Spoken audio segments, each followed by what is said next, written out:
As the world comes to grips with life under this deadly new virus, authorities have urged us to change our habits and adopt a new way of life. This you already know, but what might surprise you is that your new lifestyle is an Islamic one.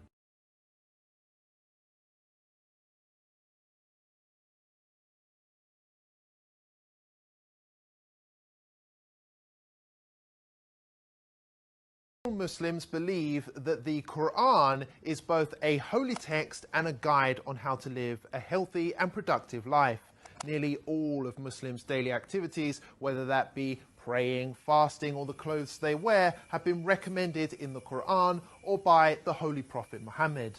And for years, many of these practices have been ridiculed by non-Muslims who accuse them of being backwards, weird, or straight up offensive. But now, whether you like it or not, we all have to behave like a Muslim. For starters, pubs, clubs and casinos have all been closed. In some cases, medical experts urged for a complete halt on alcohol consumption because it makes the virus worse, prompting some countries to ban its sale outright. People are prioritizing hygiene and washing more regularly throughout the day, just as Muslims wash before their 5 daily prayers.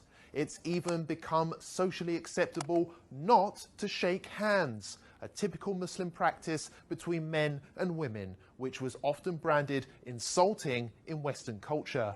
Elsewhere, people are now beginning to cover their hands, hair and face in order to protect oneself in public, including those who at one time or another used to insult Muslim women for choosing to do the same thing. Well, it's this way. You know, you can use a scarf. A scarf is, everybody, a lot of people have scarves, and you can use a scarf. Scarf would be very good.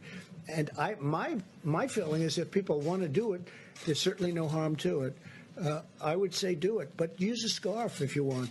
Even Islamophobic governments, which blanket banned the Muslim burqa, can now be seen adopting masks, which makes them look more Muslim than ever before. European countries like Austria have gone as far as to make face covering compulsory by law.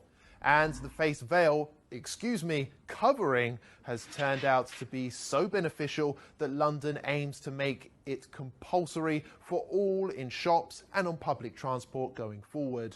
And there's more. On the economic front, interest rates have been slashed to near 0% in some cases, which is exactly what Islam teaches. Muslim families also self-isolated naturally for prayers and fasting during Ramadan for an entire month, while non-Muslims massed on British beaches.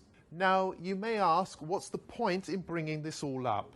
Well, the fact is, Muslims have been subjected to years of hate just because they love their faith. It's worth highlighting that it took a global pandemic to prove that Muslims have been right all along, and perhaps it's Western values which need reforming rather than Islamic ones. Remember that the next time you have something nasty to say about Islam.